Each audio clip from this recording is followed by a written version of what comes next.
வணக்கம் நண்பர்களே. என்னுடைய பெயர் பார்த்திங்கன்னா பரமேஸ்வரன் அப்படின்னு ஆரம்ப காலத்தில் இருந்தது. அதுக்கு பிறகு பார்த்திங்கன்னா என்னுடைய பெயரை நான் கொஞ்சம் ஜோதிடத்தின் மீது ஏற்பட்ட காதலின் காரணமாக பவினேஷ் கர்ணன் அப்படின்னு சொல்லி பேரை மாற்றிக்கிட்டேன். நான் மாற்றினதுக்கு பிறகு பார்த்திங்கன்னா என்கிட்ட நிறைய பேர் ஆலோசனைக்கு வந்தாங்க. என்ன ஆலோசனைன்னா பெயரை மாற்றம் செய்வது எப்படி அப்படின்னு. நானும் நிறைய பேர்த்துக்கு ஐடியா கொடுத்தேன். எல்லாருமே சென்னையில் அண்ணா சாலையில் இருக்கக்கூடிய இந்த எழுதுபொருள் அச்சகத்துறையில் போய் அவங்களுடைய பேரை மாற்றிக்கிட்டாங்க. நேராக போனவங்களும் இருக்கிறாங்க, தபால் மூலமாக மாற்றிக்கிட்டவங்களும் இருக்கிறாங்க. ஏற்கனவே நம்ம யூடியூப்பில் கெசட்டில் பெயர் மாற்றம் செய்வது எப்படின்னு ஒரு வீடியோவும் போட்டிருக்கோம். அப்படி இருந்தும் திரும்பவும் அது மாதிரி ஒரு வீடியோ போட வேண்டிய சூழல் ஏன் அப்படின்னு கேட்டிங்கன்னா, இப்போ ரூல்ஸ் அண்ட் ரெகுலேஷன்ஸ் எல்லாம் மாறிடுச்சு. இன்றைக்கும் என்கிட்ட ஆலோசனைக்கு வர்றாங்க, அவங்களுக்கு நான் ஆலோசனை கொடுத்துட்டு தான் இருக்கிறேன். அப்போ அது மாதிரி ஆலோசனை கேட்க வரவங்களுக்கு இது ஒரு வீடியோ அனுப்புனா இன்னைக்கு போதுமானது. அது எல்லாத்துக்கும் பயன்பட்டுமேங்கிறக்காக நம்ம யூடியூப்புக்கு வந்துருக்கிறோம். ஒரு காலகட்டத்தில் சென்னையில் மட்டுமே இந்த பெயர் மாற்றம் பதிவு செய்யப்பட்டு வந்தது. ஆனால் இன்றைய காலகட்டங்களில் பார்த்திங்கன்னா இதுக்கு மல்டிபிள் பிரான்ச் ஃபார்ம் ஆகிடுச்சு. ஃபார் எக்ஸாம்பிள் மதுரை, சேலம், திருச்சி இது மாதிரி இடங்கள்லையும் சென்னையை இல்லாமல் பெயர் மாற்றம் செய்யப்படுது. ஒவ்வொரு ஜோனல்லையும் பார்த்திங்கன்னா மல்டிபிள் டிஸ்ட்ரிக்ட் கிடைச்சிருக்காங்க. இப்போ ஃபார் எக்ஸாம்பிள் சேலம் அப்படின்னா சேலத்தில் எந்தெந்த மாவட்டத்தை சார்ந்தவர்கள் பதிவு செய்யலாம் அப்படின்னு நீங்கள் நெட் அடித்து பார்த்தீங்கன்னா வந்துடும். அந்த குறிப்பிட்ட மாவட்டத்தை சார்ந்தவர்கள் என்ன பண்ணலாம், அந்த சேலம் ஜோனல் ஆஃபீஸில் போய் அவங்களுடைய பெயரை மாற்றம் செய்து கொள்ள முடியும். இது முதல் தகவல். ரெண்டாவது, சார் அதுக்கு எதாவது அப்ளிகேஷன் இருக்கா? ஆமாம் இருக்குது. நீங்கள் ஆன்லைனில் போய் நேம் சேஞ்ச் அப்ளிகேஷன் போட்டிங்கன்னா அப்ளிகேஷன் ஃபார்மேட் வரும். அந்த அப்ளிகேஷன் ஃபார்மை நீங்கள் டவுன்லோடு பண்ணி பிரிண்ட் அவுட் எடுத்துக்கலாம். சார் பெயர் மாற்றம்னா எப்படி, தமிழில் பேரை மாற்றி கொடுப்பாங்களா இல்லை ஆங்கிலத்தில் மாற்றி கொடுப்பாங்களா இல்லை 2 லாங்குவேஜ்லேயும் மாற்றி கொடுப்பாங்களா அப்படின்னு கேட்டிங்கன்னா 2 லாங்குவேஜ்லேயும் பண்ண மாட்டாங்க. தமிழில் வேணால் தமிழில் மாற்றிக்கலாம், ஆங்கிலத்தில் வேணால் ஆங்கிலத்தில் மாற்றிக்கலாம். சரிங்களா? சார் இதுக்கு கட்டணம் எவ்வளவு? இதுக்கு முன்னாடி 350 ரூபா சார்ஜ், 65 ரூபா போஸ்டல், 415 ரூபா. ஆங்கிலத்தில் பண்ணுனா, தமிழில் பண்ணால் 50 + 65 115 ரூபா கட்டணம். பட் இன்றைக்கி பார்த்தீங்கன்னா அதெல்லாம் கொஞ்சம் சேஞ்ச் ஆகிடுச்சு. சரிங்களா? நீங்கள் தமிழில் பேர் மாற்றுறதா இருந்தால் 150ன்னு நினைக்கிறேன். ஆங்கிலத்தில் பெயர் மாற்றம் செய்கிறதா இருந்தால் 750 ரூபா சார்ஜ். சரிங்களா? இதுக்கு முன்னாடி கட்டாயமாக நீங்கள் டிடி தான் எடுத்து அனுப்பி ஆகணும், பழைய முறைப்படி. இப்போ புதிய முறைப்படி ஒன்று நீங்கள் ஈச்சலான் பே பண்ணலாம். இப்போ ஈச்சலான் பண்ணுறதா இருந்தால் எந்த நம்பர் அதை யூஸ் பண்ணுறது அப்படின்னு பார்த்தீங்கன்னா, அது நீங்கள் ஆன்லைனில் தான் போகணும். நெட்டில் போய் பார்த்தீங்கன்னா எந்தெந்த ஜோனல் ஆஃபீஸுக்கு என்ன நம்பர்னு அது கொடுத்துருக்காங்க. ஸோ அந்த நம்பரை நீங்கள் ஃபீட் பண்ணி ஆன்லைனில் பே பண்ணிட்டீங்க அப்படின்னா அங்கே போகணுன்னா பண்ணிட்டு வந்துடலாம். இல்லை சார் எனக்கு அதெல்லாம் பண்ண தெரியாது, நான் கேஷே கொடுத்துட்றேன், அல்லது ஃபோனில் ஜிபே இருக்குது சார் பண்ணிக்க முடியுமான்னா ஓகே, தாராளமாக பண்ணிக்கலாம். போய்ட்டு நீங்கள் அங்கே ஸ்கேனர் வச்சுருப்பாங்க, நீங்கள் ஸ்கேன் பண்ணி கூட பே பண்ணிக்கலாம். அதில் ஒன்றும் தப்பு கிடையாது. சரிங்களா? அடுத்தபடியாக எந்த வயதிற்கு உட்பட்டவர்கள் அல்லது எந்த வயதுக்கு மேற்பட்டவர்கள் பண்ண முடியும் அப்படின்னா, 18 வயசு கம்ப்ளீட் ஆனால் தான் உங்கள் பேரை நீங்கள் மாற்ற முடியும். நீங்கள் நேரடியாக போய் அங்கே மாற்றிக்கலாம். ஏன் சார் போஸ்டல் அனுப்பக்கூடாதா? தாராளமாக அனுப்பலாம். நீங்கள் எல்லாம் ப்ராப்பராக எல்லாமே ஃபில் பண்ணி உங்களுக்கு அது சம்மந்தமான நாலேஜ் இருக்குது அப்படின்னா பண்ணுங்கள். உங்களுக்கு தெரியல அப்படின்னா தயவு செஞ்சு வேண்டாம், நேராக போயிருங்க. ஏன்னா ஒரு சின்ன தவறு இருந்தது அப்படின்னா மறுபடியும் ரிட்டர்ன் வந்துக்கிட்டே இருக்கும். புரியுதுங்களா? நீங்கள் மிகச்சரியாகவே பதிவு செய்து அனுப்பினாலும் திருப்பி அது டிலே ஆகும். இப்போ டிலே இல்லாமல் நீங்கள் ஒரு டேக்கில் வேலை முடிக்கணும்னா நீங்கள் நேரடியாக போவது தான் சால சிறந்தது. சரி சார், இப்போ எனக்கு 17 வயசு தான் ஆகுது, நான் பேரை மாற்ற முடியாதா? முடியும். ஆனால் சைனிங் அத்தாரிட்டி நீங்களாக இருக்க முடியாது. இப்போ புரியுதுங்களா? உங்கள் பேரண்ட்ஸ் தான் அந்த கேண்டிடேட் சிக்னேச்சர் இடத்துல உங்கள் பேரண்ட்ஸ் தான் போட முடியும். அப்போது நார்மலாக உங்களுக்கு நீங்களே மாற்றிக்கிறீங்க, உங்களுக்கு இப்போ 18 வயசுக்கு மேலே அப்படின்னா உங்களுடைய பாஸ்போர்ட் சைஸ் ஃபோட்டோ ஒன்று இருந்தால் போதுமானது. உங்களுடைய குழந்தைகள் மைனராக இருக்கும் பட்சத்தில் உங்களுடைய ஃபோட்டோவும் ஒன்று வேணும், உங்கள் அந்த மைனருடைய ஃபோட்டோவும் ஒன்று வேணும், பாஸ்போர்ட் சைஸ் ஃபோட்டோ. சரிங்களா? சரி, இப்போ இன்கேஸ் நம்ம நேராக போகிறோம் அப்படின்னா என்னென்ன கொண்டு போகணும் அப்படின்னா, இப்போ நான் ஏற்கனவே சொன்ன மாதிரி பாஸ்போர்ட் சைஸ் ஃபோட்டோ கொண்டு போகணும். அப்புறம் என்னென்னலாம் வேணும் அப்படின்னு கேட்டிங்கன்னா, ஏஜ் ப்ரூஃப்க்கு ஏதாவது ஒன்று வேணும். ஏதாவது ஒன்று மீன்ஸு பர்த் சர்டிஃபிகேட்டு இல்லை அப்படின்னா டிசி, சரிங்களா? அதுவும் இல்லை அப்படின்னா ஒரு ஏஜ் சர்டிஃபிகேட் வாங்கி கொடுக்க வேண்டியது வரும் டாக்டர்கிட்ட, கவர்மெண்ட் டாக்டர்கிட்ட. அதுக்கு பிறகு பார்த்தீங்கன்னா ID proof, like PAN card, அதெல்லாம் ஐடி ப்ரூஃப். அதுக்கப்புறம் ஒரு அட்ரஸ் ப்ரூஃப்ங்கிறது passport, DL licence, voter ID, Aadhaar, இது மாதிரி ஏதாவது இருந்ததுன்னா அது. அப்புறம் அதுக்கப்புறம் பார்த்திங்கன்னா ரேஷன் கார்டு, சரிங்களா? இதெல்லாம் வேணும். அதுக்கப்புறம் பார்த்திங்கன்னா அதாவது உங்களுடைய பேர், பழைய பேர் என்ன, புதிய பேர் என்ன, அதை வந்து நீங்கள் கேபிட்டல் லெட்டரில் இன்சியலோடு எழுதி கொடுத்தீங்கன்னா தான் அங்கே பிரசுரம் பண்ணுறதுக்கு ஈஸியாக இருக்கும், சரிங்களா? அதே மாதிரி நீங்கள் என்ன காரணத்திற்காக பெயரை மாற்றம் செய்ய விரும்புகிறீர்கள் அப்படின்னு ஒரு காலம் இருக்கும். அதையும் நீங்கள் ப்ராப்பராக ஃபில் பண்ணணும். இன்கேஸ் நீங்கள் மத மாற்றத்திற்காக பண்ணுறீங்க அப்படின்னா, இப்போ நீங்கள் இந்துவாக இருந்து ஒரு முஸ்லீமாக மாறுறீங்க அப்படின்னா பள்ளிவாசலில் ஒரு ரெக்கார்டு வரும். அதே கிறிஸ்டினாக இருந்து இந்துவாக மாறுறீங்க அப்படின்னா அந்த இந்து குருமார்கள் இருக்காங்க இல்லைங்களா, அவங்க வந்து நீங்கள் இந்து மதத்தில் சேர்ந்துட்டீங்கிறதுக்கான ஒரு சான்று கொடுப்பாங்க. அது என்ன சொல்லுவாங்கன்னா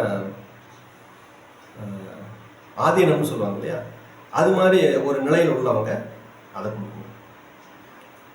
அது மாதிரி அந்த ரெக்கார்ட்ஸ் எல்லாம் எது நீங்கள் சிறப்பாக ஏதாவது பண்ணுறீங்க அப்படின்னா அந்த டாக்குமெண்ட் எல்லாம் கூட எக்ஸ்ட்ரா ஆட் பண்ணணும். அதே மாதிரி இப்போது உங்களுக்கு குழந்தை இல்லை, ஒரு குழந்தையை நீங்கள் தத்து எடுக்கிறீங்க அப்படின்னா நீங்கள் தத்து எடுத்துட்டீங்க அப்படிங்கிறதுக்கான டாக்குமெண்ட் இருக்கும் இல்லையா, அந்த டாக்குமெண்ட்டை நீங்கள் you should be attached with that application.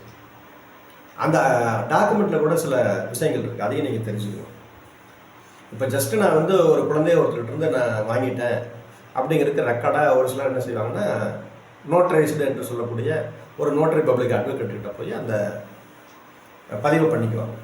அது ஓகே, நான் குறை சொல்லலை. அதுவே நீங்கள் கெஜெட் ஆஃபீஸில் போய் அந்த குழந்தையினுடைய பெயரை மாற்றம் செய்யணும் அப்படின்னா அதுக்கு அந்த பதிவு போதுமா அப்படின்னா அந்த பதிவு பத்தாது. நீங்கள் என்ன பண்ணணும், உங்கள் ஏரியாவில் லோக்கலில் இருக்கக்கூடிய ரெஜிஸ்ட்ரார் ஆஃபீஸில் போய் முறைப்படி பதிவு பண்ணணும். அந்த பதிவாளர் அலுவலகத்தில் நீங்கள் பதிவு பண்ணுறீங்க இல்லையா, அந்த டாக்குமெண்ட்டு தான் இங்கே வேலிடாக இருக்கும். ஸோ ஜென்ரலாக என்னென்ன வேணுங்கிறது ஒரு ரகம். ஸ்பெஷல் கேட்டகரியாக நம்ம போகிறோம், இன்னென்ன காரணத்துக்காக போகிறோம் அப்படின்னா அது சம்மந்தமான சில டாக்குமெண்ட்டை நம்ம கூட எடுத்துகிட்டு போவோம். இது எல்லாமே ஜெராக்ஸ் போதுமா அப்படின்னா ஜெராக்ஸ் போதும், ஆனாலும் ஒரிஜினல் கட்டாயம் நீ கொண்டு போகணும். அந்த ஒரிஜினலை அவங்க வெரிஃபிகேஷனுக்கு பார்ப்பாங்க, சரியா? ஒரிஜினலை பார்த்துட்டு அதே மாதிரி தான் ஜெராக்ஸ் இருக்கான்னு சொல்லி பார்த்துட்டு ஒரிஜினல் திருப்பி கொடுத்துருவாங்க, நீங்கள் வாங்கிட்டு வந்துடலாம். அதனால் இதெல்லாம் நீங்கள் தெரிஞ்சுக்கணும்.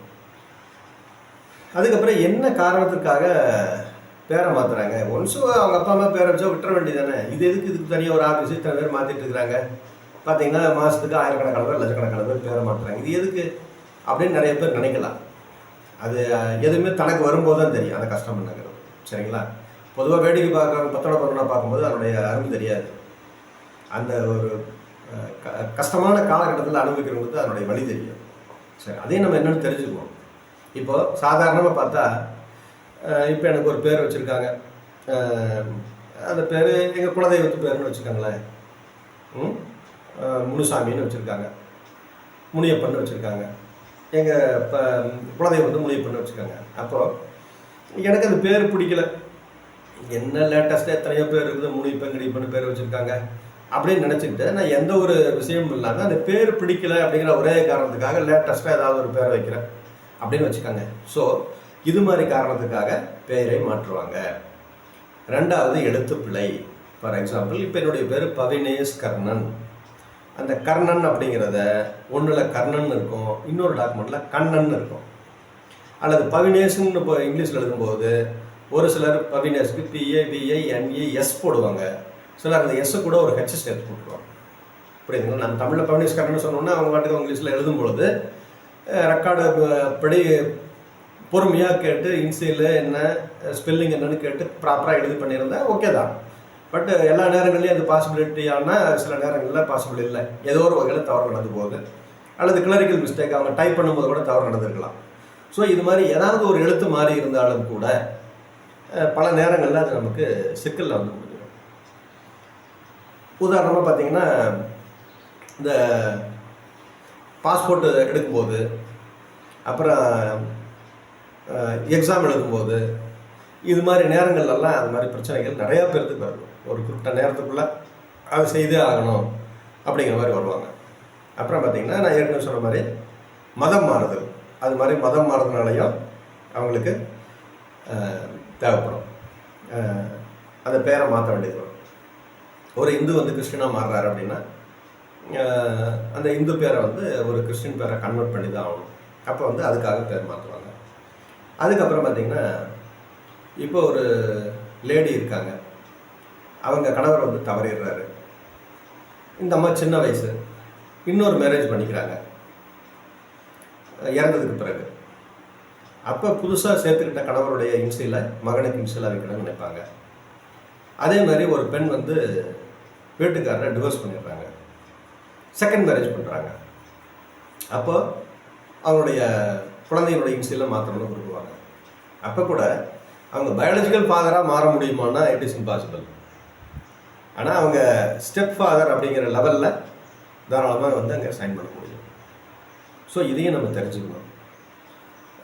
அவர் இன்சில் போடுறதுனால வேறு மாதிரி ஆகிடாது. அங்கே ஃபாதருங்கிற ஒரு பொசிஷன்லையுமே அவங்க சைன் பண்ண முடியாது. அதுக்கப்புறம் பார்த்திங்கன்னா, அதான் ஏற்கனவே சொன்ன மாதிரி மைனராக இருந்தால் மைனருடைய ஃபோட்டோவும் வேணும்னு சொல்லி சொன்னேன். அதே மாதிரி ஜோனல் வயசு பிரிச்சுட்டாங்கன்னு சொல்லி சொன்னேன். அதே மாதிரி பேமெண்ட்டு பார்த்திங்கன்னா இ-பேமெண்ட்டு பண்ணிக்கலாம், அதுலேயும் எந்த பிரச்சனையும் இல்லை.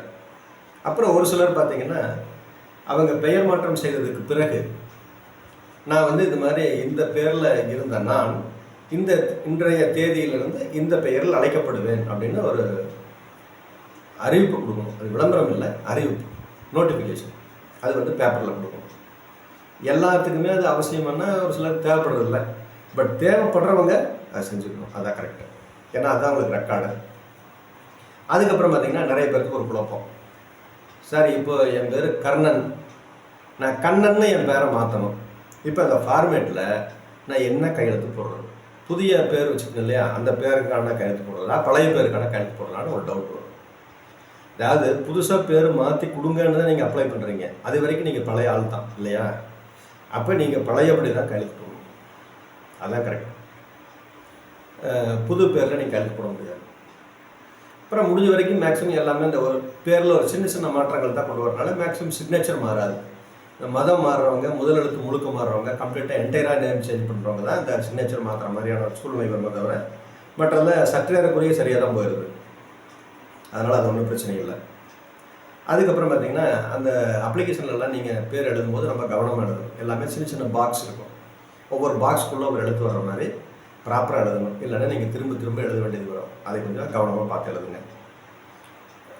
அதே மாதிரி பார்த்திங்கன்னா, இதுக்கு முன்னாடி இப்போ வேறு ஒருத்தருக்கு பெயர் மாற்றம் செய்யணும் அப்படின்னா, இப்போ நாங்களே அப்ளிகேஷன் வாங்கி நாங்களே அது எல்லாமே முறைப்படி என்ன பண்ணுமோ பண்ணி நாங்கள் அனுப்பிச்சிட்டோம்னா வந்து சேர்ந்தோம்.